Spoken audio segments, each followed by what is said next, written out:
Hello friend, नमस्कार। मैं आशीष अवस्थी अपने यूट्यूब चैनल शिक्षा पथ में आप सभी का हार्दिक स्वागत एवं अभिनंदन करता हूं। हिंदी की इस क्लास में आज मैं आपसे प्रत्यय के विषय में चर्चा करूंगा।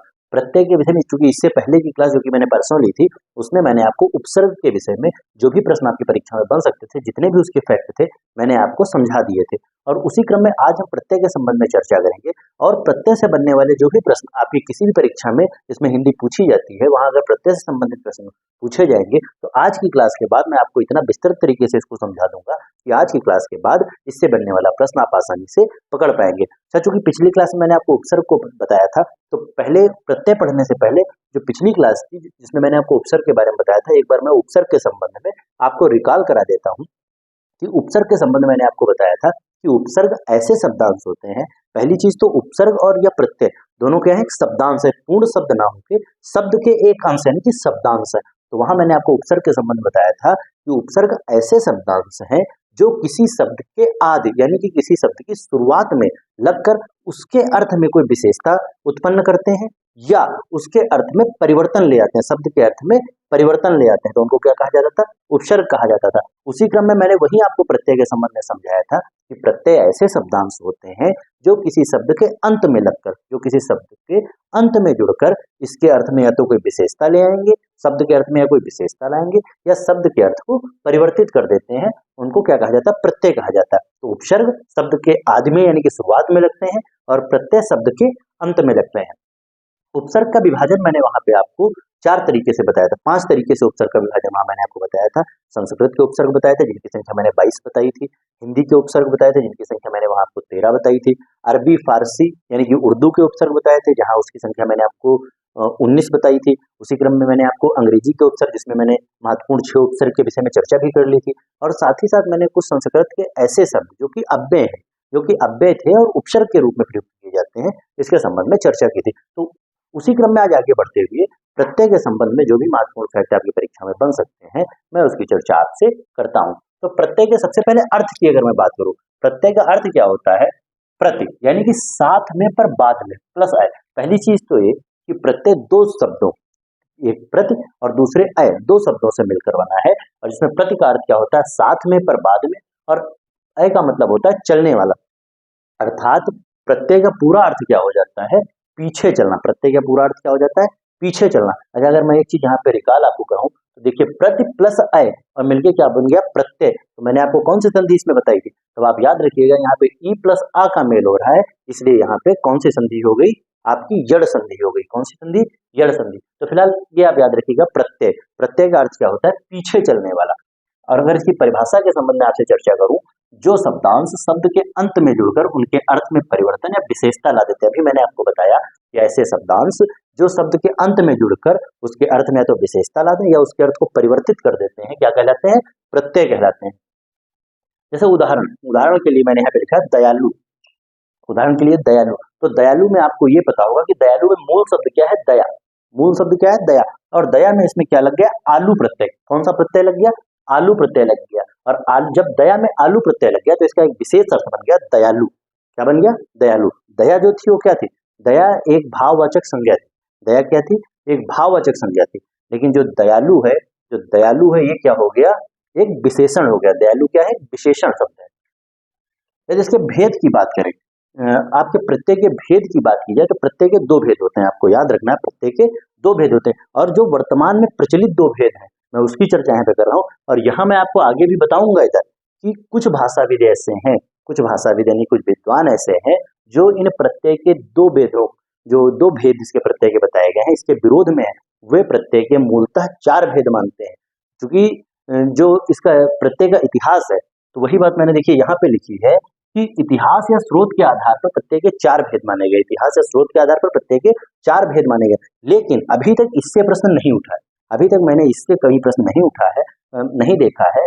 जब भी प्रत्यय के भेद के संबंध में आपसे पूछा गया है, तब आपको याद रखना है कि प्रत्यय के भेद 2 हो जाएंगे। लेकिन यदि ऐतिहासिकता के आधार पर आपसे पूछ लिया जाए कि ऐतिहासिकता या इतिहास या स्रोत के आधार पर प्रत्यय के कितने भेद होंगे, तब आपको 4 लगाना है। लेकिन वर्तमान में जो प्रचलित है प्रत्यय के भेद, वो 2 है। इसमें पहला है आपका कृत प्रत्यय और दूसरा है तद्धित प्रत्यय। आपको मूल रूप से यही याद रखना है, कृत और तद्धित। लेकिन यदि कभी, चूंकि पैटर्न परीक्षाओं का चेंज हो रहा है, यदि एग्जामिनर यहाँ पे आपको घुमा दे और वो आपसे पूछ ले कि इतिहास या स्रोत के आधार पर प्रत्यय के कितने भेद होंगे, तब आपको 4 लगाना है। लेकिन वैसे आपको सामान्य तौर पर यही याद रखना है, साधारण प्रश्न आपसे पूछ लिया जाए कि प्रत्यय के कितने भेद होते हैं, तब हमारा जवाब 2 हो जाएगा, जिसमें एक होता है कृत प्रत्यय और दूसरा होता है तद्धित प्रत्यय। अब इस कृत और तद्धित प्रत्यय के विषय में विस्तार से चर्चा करते हैं। कृत प्रत्यय में क्या कहा गया है कि वे प्रत्यय जो क्रिया के मूल रूप यानी कि धातु में जोड़े जाते हैं, कृत प्रत्यय कहलाते हैं। कृत प्रत्यय की परिभाषा क्या कह रही है कि ऐसे प्रत्यय जो क्रिया, यहाँ पे मैंने लिखा कि जो क्रिया के मूल रूप या यानी धातु, जो क्रिया का मूल रूप होता है उसको धातु रूप भी कहते हैं। तो वे प्रत्यय जो क्रिया के मूल रूप यानी धातु में जोड़े जाते हैं, कृत प्रत्यय कहलाते हैं। ये तो इसकी परिभाषा होगी। लेकिन अगर मैं इसको साधारण तौर पे आपको समझा दूं तो ऐसे शब्दांश जो किसी शब्द के अंत में आते तो प्रत्यय हो गए, लेकिन ऐसे शब्दांश जो किसी क्रिया के अंत में जुड़ते हैं वो क्या कहलाएंगे?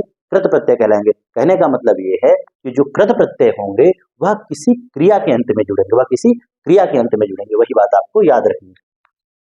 कृत प्रत्यय से बने शब्द, एक बात आपको और याद रखनी है कि पहली चीज कृत प्रत्यय कहते किसको है कि ऐसे प्रत्यय जो किसी क्रिया के अंत में जुड़ते हैं, जो किसी क्रिया के अंत में जुड़ेंगे कृत प्रत्यय कहलाएंगे। और क्रिया के अंत में जुड़ने के बाद जिस शब्द का निर्माण होगा उस शब्द को कृदंत शब्द कहेंगे। दोनों से प्रश्न बनेंगे, आपसे कृदंत शब्द के बारे में पूछा जा सकता है और कृत प्रत्यय के विषय में तो पूछा ही जाएगा। तो कृत प्रत्यय के विषय में क्या याद रखना है कि ऐसे प्रत्यय जो किसी क्रिया के अंत में जुड़ते हैं कृत प्रत्यय कहलाते हैं, और क्रिया के अंत में जुड़ने के बाद जिस शब्द का निर्माण होता है वह शब्द कृदंत शब्द कहलाता है। ये बात आपको याद रखनी होगी। जैसे उदाहरण के तौर पे मैंने लिखा है लेखक। उदाहरण में मैंने क्या लिखा? लेखक। तो लेखक किन शब्दों से मिलकर बना है? एक शब्द है लिख प्लस अक। किससे बना है? लिख प्लस अक से। तो अब इसमें आप देख सकते हैं कि लेखक में मूल शब्द कौन सा है? लेखक में मूल शब्द है लिख, और लिख क्या होता है? क्रिया होती है। लिख क्या होता है? एक क्रिया है, और इसमें प्रत्यय का क्या जुड़ गया? अक। तो जब लिख क्रिया में अक प्रत्यय जुड़ा तब बन गया लेखक। तो हमने यहाँ पे ये पकड़ लिया, क्योंकि लिख इसमें जो लेखक में मूल धातु थी वो थी लिख, और लिख क्या है? एक क्रिया है, और क्रिया के अंत में अक प्रत्यय जुड़ गया, इसलिए जो लेखक है वह किसका उदाहरण हो गया? कृत प्रत्यय का उदाहरण हो गया। तो ऐसे ही आपको पकड़ना है कि जब किसी क्रिया के अंत में कोई प्रत्यय जुड़ रहा है, इस स्थिति में वह कृत प्रत्यय कहलाएगा। और जो लेखक शब्द है, इस शब्द को अगर नाम दिया जाए तो यह कृदंत शब्द हो जाएगा। फिर बात करते हैं तद्धित प्रत्यय की। मेरे हिसाब से कृत प्रत्यय बहुत आसानी से आपकी समझ में आ गया होगा। मैं एक बार फिर से समझा देता हूं कि ऐसा प्रत्यय जो क्रिया के अंत में जुड़ता है, वह कृत प्रत्यय कहलाता है, और क्रिया के अंत में जुड़ने के बाद जिस शब्द का निर्माण होता है उस शब्द को कृदंत शब्द कहते हैं। अब बात करते हैं तद्धित प्रत्यय की। बस इसमें क्या याद रखना है आपको कि वे प्रत्यय जो क्रिया को छोड़कर अन्य में, वही बात लिखी, जो क्रिया के मूल रूप यानी धातु को छोड़कर अन्य शब्दों, जिसमें आपका संज्ञा हो सकता है, संज्ञा, सर्वनाम, विशेषण और अव्यय के अंतर्गत वही मैंने जो आपको अविकारी शब्द वहां पे बताए थे, ऐसे शब्द बताए थे जो अविकारी शब्द, जिसमें हमारा क्रिया विशेषण शामिल था, समुच्चय बोधक शामिल था, विस्मयादि बोधक शामिल था, संबंध बोधक शामिल था। तो ऐसे जो 4 शब्द थे, तो संज्ञा, सर्वनाम, विशेषण और जो अव्यय में शामिल 4 शब्द हैं, जिन प्रत्यय के अंत, इन शब्दों के अंत में जिन प्रत्ययों का प्रयोग होता है वो तद्धित प्रत्यय कहलाते हैं। एक बार फिर से आप समझ लीजिए कि वे प्रत्यय जो क्रिया के मूल रूप यानी धातु में न जुड़कर वे या तो संज्ञा के अंत में जुड़ जाए, सर्वनाम के अंत में जुड़ जाए, विशेषण के अंत में जुड़ जाए या अव्यय के अंत में जुड़ जाए, तो क्या कहलाएंगे? तद्धित प्रत्यय कहलाएंगे। और अव्यय के विषय में मैंने आपको बता दिया है कि इसमें क्रिया विशेषण शामिल होता है, संबंध बोधक शामिल होता है, समुच्चय बोधक शामिल होता है और विस्मयादि बोधक शामिल होता है। तो आपको याद रखना है कि वे प्रत्यय जो क्रिया के मूल रूप में कौन जुड़ रहे थे, उनको क्या कह रहे थे? कृत प्रत्यय। लेकिन वे प्रत्यय जो क्रिया के मूल रूप या धातु रूप में न जुड़कर अन्य शब्दों में क्या संज्ञा में जुड़ जाए, संज्ञा के अंत में जुड़ रहे हो, सर्वनाम के अंत में जुड़ रहे हो, विशेषण के अंत में जुड़ रहे हो या अव्यय शब्दों के अंत में जुड़ रहे हो, उनको क्या कहा जाएगा? तद्धित प्रत्यय कहा जाएगा। अच्छा, एक चीज और, तद्धित प्रत्यय से बने शब्दों को तद्धितांत शब्द कहा जाता है। बहुत महत्वपूर्ण है आपको। कृत प्रत्यय से बने शब्दों को मैंने आपको बताया कि कृदंत शब्द कहा जाता है। जो कृत प्रत्यय से बने शब्द होते हैं उनको कृदंत शब्द कहा जाता है, और जो तद्धित प्रत्यय से मिलकर शब्द बनेंगे उनको क्या कहा जाएगा? तद्धितांत शब्द कहा जाएगा। क्या कहा जाएगा? तद्धितांत शब्द। ये शब्द आपको याद रखना, और एग्जामिनर यहाँ से प्रश्न उठा सकता है कि तद्धित प्रत्यय से बने शब्दों को तद्धितांत शब्द कहा जाता है। तो इसमें कोई कठिनाई तो है नहीं, बहुत आसानी, क्योंकि ये कृत था तो इसको कृत से आप कृदंत कृत से कृदंत को रिलेट कर सकते हैं, ये तद्धित था तो तद्धित से आप तद्धितांत को रिलेट कर सकते हैं। बहुत आसान है, कृत प्रत्यय से बनने वाले शब्द कृदंत कहलाएंगे और तद्धित प्रत्यय से बनने वाले शब्द तद्धितांत कहलाएंगे। मेरे हिसाब से आपको समझ में आ गया होगा। जैसे इसका उदाहरण लिया है सेठानी। सेठानी में मूल शब्द है सेठ, मूल शब्द क्या है सेठ, और प्रत्यय कौन सा लगा आनी। तो जो सेठ है, जो इसमें मूल शब्द सेठ है, सेठ क्या है, सेठ एक संज्ञा है, सेठ क्या है एक संज्ञा है, और उसमें आनी प्रत्यय लगने से सेठानी हो गया। तो ये जो आपका सेठ है चूंकि यह संज्ञा है, इसलिए यह किसका और सेठानी किसका उदाहरण हो गया, तद्धित प्रत्यय का उदाहरण हो गया। सेठानी किसका उदाहरण है, तद्धित प्रत्यय का उदाहरण है।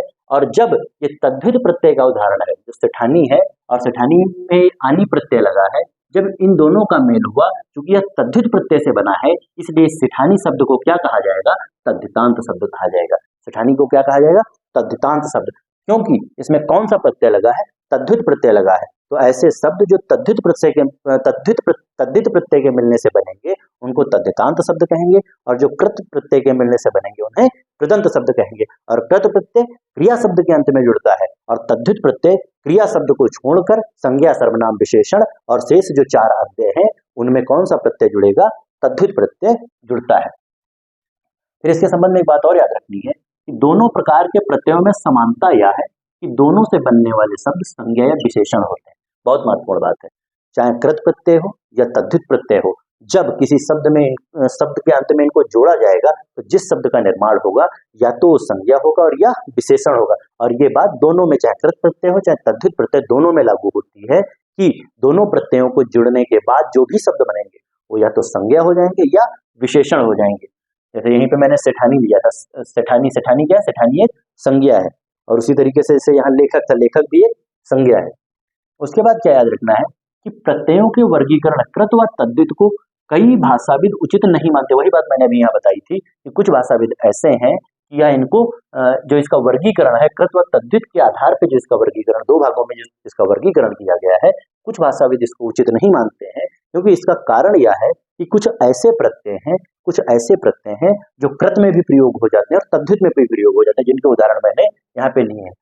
क्योंकि हिंदी में कई ऐसे प्रत्यय हैं जो दोनों रूपों कृत या तद्धित में आते हैं।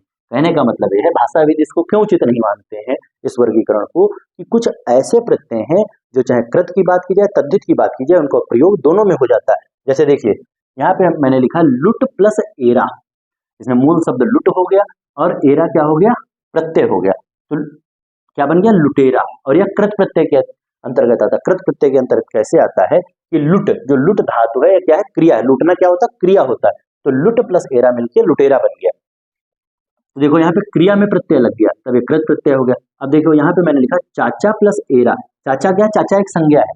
चाचा क्या है, चाचा एक संज्ञा है। और जब चाचा में एरा प्रत्यय का, चाचा के साथ एरा प्रत्यय का प्रयोग किया गया, तब बन गया चचेरा। अब चूंकि यहाँ पे ये क्या था, संज्ञा था, तो जब संज्ञा में प्रत्यय लगा तब ये कौन सा प्रत्यय हो गया, तद्धित प्रत्यय हो गया। और लुट एक क्रिया थी और जब उसमें प्रत्यय लगा तो कौन सा प्रत्यय हो गया, कृत प्रत्यय हो गया। तब आप देख सकते हैं कि यहाँ भी एरा प्रत्यय का प्रयोग किया गया और यहाँ भी एरा प्रत्यय का प्रयोग किया गया, और एक जगह पे यहाँ कृत है, एक जगह पे तद्धित है।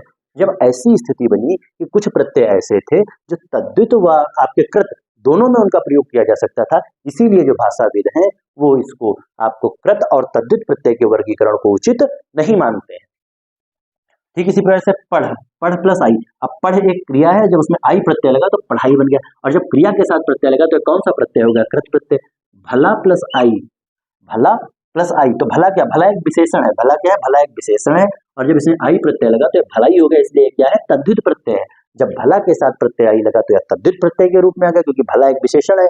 और जब पढ़ के साथ आई प्रत्यय का लगा, जब पढ़ाई हो गया, तो चूंकि पढ़ एक क्रिया है और जब इसमें आई प्रत्यय का प्रयोग किया गया तो किस रूप में किया गया, कृत प्रत्यय के रूप में किया गया। तो वही बात है कि आखिर जो भाषाविद हैं क्यों इससे संतुष्ट नहीं है, क्यों इसको उचित नहीं मानते हैं, क्योंकि कुछ ऐसे प्रत्यय हैं जो तद्धित और कृत दोनों में प्रयुक्त हो सकते हैं। ये भाषाविद प्रत्ययों के वर्गीकरण के लिए ऐतिहासिक आधार को उचित ठहराते हैं। जो ये भाषाविद हैं जो कृत और तद्धित के आधार पर इसके वर्गीकरण को उचित नहीं मानते हैं, तो इसके ऐतिहासिक आधार को उचित ठहराते हैं। तो ऐतिहासिक आधार के जो आपको मैंने बताया, यहाँ पहले ही बता दिया है कि इतिहास या स्रोत के आधार पर अगर प्रत्यय की बात की जाए तो इसके 4 भेद माने जाते हैं। इतिहास या स्रोत के आधार पर इसके 4 भेद माने जाते हैं। इसमें हो जाएगा आपका एक तत्सम प्रत्यय, तद्भव प्रत्यय, देशज प्रत्यय और विदेशज प्रत्यय। लेकिन आपको ये याद रखना, मैंने आपके लिए एडिशनल यहाँ पे इन्फॉर्मेशन दे दी है। अगर आपसे इतिहास या स्रोत के आधार पर पूछ लिया जाएगा तब तो इसके 4 भेद हो जाएंगे, लेकिन सामान्य तौर पर जो वर्तमान में प्रचलित है वो 2 भेद है, कृत प्रत्यय और तद्धित प्रत्यय। तो ज्यादातर अगर 100 बार आपसे ये प्रश्न पूछा जाएगा तो 100 बार में 99% आपसे अगर इसके वर्गीकरण के संबंध में पूछा जाएगा तो कृत और तद्धित को ही पूछा जाएगा। लेकिन यदि उसमें एडिशनल बातें लगाता है कि इतिहास या स्रोत के आधार पर, तब आपको 4 लगाना है। तो फिलहाल जो इसके संबंधित फैक्ट थे, आपके प्रत्यय से संबंधित जो फैक्ट थे उसके संबंध में मैंने आपको पूरा समझा दिया और मेरे हिसाब से बहुत आसानी से आपको समझ में आ गया होगा। कुछ नहीं है इसमें। पहली चीज, प्रत्यय के 2 भेद होते हैं। पहली बात तो प्रत्यय ऐसा शब्दांश है जो किसी शब्द के अंत में प्रयुक्त होता है, किसी शब्द के अंत में प्रयुक्त होता है। फिर इसके 2 भेद थे, कृत प्रत्यय और तद्धित प्रत्यय। कृत प्रत्यय के बारे में मैंने आपको बताया कि यह क्रिया के अंत में लगते हैं। ऐसे शब्दांश जो क्रिया के अंत में लगते हैं वो क्या कहलाएंगे? आपके कृत प्रत्यय कहलाएंगे। तद्धित के बारे में मैंने आपको बताया कि क्रिया को छोड़कर संज्ञा, सर्वनाम, विशेषण और जो 4 अव्यय हैं जिसमें क्रिया विशेषण, समुच्चय बोधक, संबंध बोधक और विस्मयात बोधक शामिल है, यदि उसके अंत में कोई प्रत्यय लगता है तो उसको क्या कहा जाएगा? तद्धित प्रत्यय कहा जाएगा। और फिर मैंने इतिहास या स्रोत के आधार पर इसके भेद बताया कि इतिहास या स्रोत के आधार पर इसके 4 भेद हैं। और उसको क्यों आधार माना गया है? क्योंकि ऊपर कुछ भाषाविद इसको जो आपका कृत और तद्धित के आधार पर वर्गीकरण है इसको उचित नहीं मानते हैं, क्योंकि कुछ ऐसे प्रत्यय हैं जो कृत व तद्धित दोनों में प्रयुक्त हो जाते हैं। फिर यहाँ पे मैंने कुछ आपके अभ्यास के लिए कुछ यहाँ पे शब्द ले लिए हैं जिससे आप पहचान पाएंगे कि आखिर इसमें कौन सा तद्धित है, कौन सा कृत है। बाकी आप ये क्लास पढ़ने के बाद इसकी किसी भी किताब से इसकी प्रैक्टिस करेंगे, आप बहुत आसानी से प्रश्न बना पाएंगे। तो प्रैक्टिस आपको वहां से करनी है। बाकी इसके विषय में मैंने आपको विस्तृत समझा दिया। जैसे यहाँ पे मैंने लिया है, इधर लिया है प्रत्यय और उसके बाद उसे शब्द कौन सा बनना है। पहला प्रत्यय मैंने लिया अक्कड़। पहला प्रत्यय क्या लिया? अक्कड़। जैसे इस अक्कड़ से बना घुमक्कड़। अक्कड़ से क्या बन गया? अक्कड़ प्रत्यय से शब्द बना घुमक्कड़। यहाँ से प्रश्न आपसे ऐसे पूछा जा सकता है, आपको लिख के देगा कि घुमक्कड़ शब्द में कौन सा प्रत्यय है। तब यहाँ आप बहुत आसानी से पकड़ पाएंगे कि घुमक्कड़ में चूंकि मूल शब्द कौन सा है? घूमना। मूल शब्द कौन सा है? घूमना। तो घूम को यहाँ अलग कर लीजिए और उसके बाद कौन सा प्रत्यय लग गया? अक्कड़ प्रत्यय लग गया। अच्छा, अगर आपसे यहाँ पे ये पूछ लिया जाए कि यह कृत प्रत्यय का उदाहरण या तद्धित प्रत्यय का उदाहरण, तब आप बहुत आसानी से बता पाएंगे कि इसमें चूंकि मूल शब्द घूमना है और घूमना क्या होता है? घूमना क्रिया होती है। घूमना क्रिया होती है और क्रिया के बाद प्रत्यय लगा है, इसलिए यह क्या हो गया? कृत प्रत्यय। कौन सा प्रत्यय? कृत प्रत्यय। उसी तरीके से पियक्कड़, तो पीना भी एक क्रिया है और जब पीना क्रिया में अक्कड़ लग गया तो बन गया पियक्कड़, तो ये भी कृत प्रत्यय का उदाहरण हो गया। भुलक्कड़, भूलना भी एक क्रिया है, तो क्या बन गया? भुलक्कड़। फिर आता है आ में आपका आ गया भूखा। तो इसमें मूल शब्द क्या है? भूख। मूल शब्द क्या है? भूख। तो भूख क्या है? भूख एक भाववाचक संज्ञा है। भूख एक भाववाचक संज्ञा है। उसी तरीके से प्यास, तो प्यास में आ प्रत्यय लगने से बन गया प्यासा और प्यास भी एक भाववाचक संज्ञा है। इसलिए अगर इसके संबंध में आपसे पूछा जाए तो किसका उदाहरण हो जाएगा? तद्धित प्रत्यय का, क्योंकि जो इसमें प्रत्यय का प्रयोग हो रहा है वह संज्ञा के अंत में हो रहा है। क्योंकि मैंने आपको बताया भूख और प्यास दोनों भाववाचक संज्ञाएं हैं। फिर ईयल, ईयल से क्या बन गया? अड़ियल। तो अड़ना क्या है? क्रिया। सड़ना क्या है? क्रिया। और जब अड़ना में ईयल प्रत्यय लगा तो बन गया अड़ियल, और सड़ना में ईयल प्रत्यय लग गया तो बन गया सड़ियल। तो इसलिए क्या हो गया आपका? कृत प्रत्यय। कौन सा प्रत्यय? क्योंकि इसमें जो आपका प्रत्यय है वह क्रिया के बाद प्रयुक्त हो रहा है। फिर आस, आस से क्या बना? खटास और मिठास। तो इसमें चूंकि मूल शब्द क्या है? मूल शब्द है खट्टा और मीठा। दोनों में मूल शब्द क्या है? खट्टा और मीठा। और खट्टा और मीठा दोनों क्या है? विशेषण है। खट्टा और मीठा दोनों विशेषण है, और उसके बाद जब उसमें आस प्रत्यय लग गया तब शब्द बन गया खटास और मिठास। क्योंकि विशेषण में आस प्रत्यय का प्रयोग हुआ है, इसलिए किसके उदाहरण हो जाएंगे? तद्धित के उदाहरण हो जाएंगे। और मैंने आपको बताया था कि जब दोनों प्रत्ययों का जब प्रयोग हो जाएगा उस स्थिति में या तो संज्ञा बन जाएगी और या विशेषण बन जाएगी। तो आप देख सकते हैं कि जैसे खटास है, मिठास है, खटास और मिठास दोनों क्या हो गए? भाववाचक संज्ञा। क्योंकि ये पहले खट्टा और मीठा विशेषण था, लेकिन जब उसमें आस प्रत्यय लग गया तब ये क्या बन गए? दोनों भाव, खटास और मिठास दोनों भाववाचक संज्ञाएं होती हैं। फिर आवट, आवट प्रत्यय से शब्द बना है थकावट। तो थकावट में क्या है? थकावट में मूल शब्द है थकना। थकावट में मूल शब्द क्या है? थकना। और लिखावट में मूल शब्द क्या है? लिखना। तो लिखना भी क्रिया है और थकना भी एक क्रिया है। जब जो आपका थकावट और लिखावट है, क्योंकि इसमें आवट प्रत्यय का प्रयोग क्रिया के बाद हो रहा है, इसलिए यह क्या हो जाएगा? कृत प्रत्यय का उदाहरण हो जाएगा। इसका कृत प्रत्यय का उदाहरण हो जाएगा। फिर आहट, फिर कड़वाहट और गर्माहट। आहट प्रत्यय से कौन कौन से शब्द बने, कड़वाहट और एक गर्माहट। तो इसमें मूल शब्द क्या है, कड़वा, मूल शब्द क्या है, कड़वा, और इसमें मूल शब्द क्या है, गरम। तो कड़वा और गरम दोनों विशेषण है, कड़वा और गरम दोनों विशेषण है, और जब इसमें आहट का प्रयोग, आहट प्रत्यय का प्रयोग हो गया तो एक कड़वाहट और गर्माहट ये बन गए। और चूंकि ये विशेषण है और विशेषण के बाद प्रत्यय का प्रयोग हुआ है, इसलिए इसको क्या कहा जाएगा, तद्धित प्रत्यय।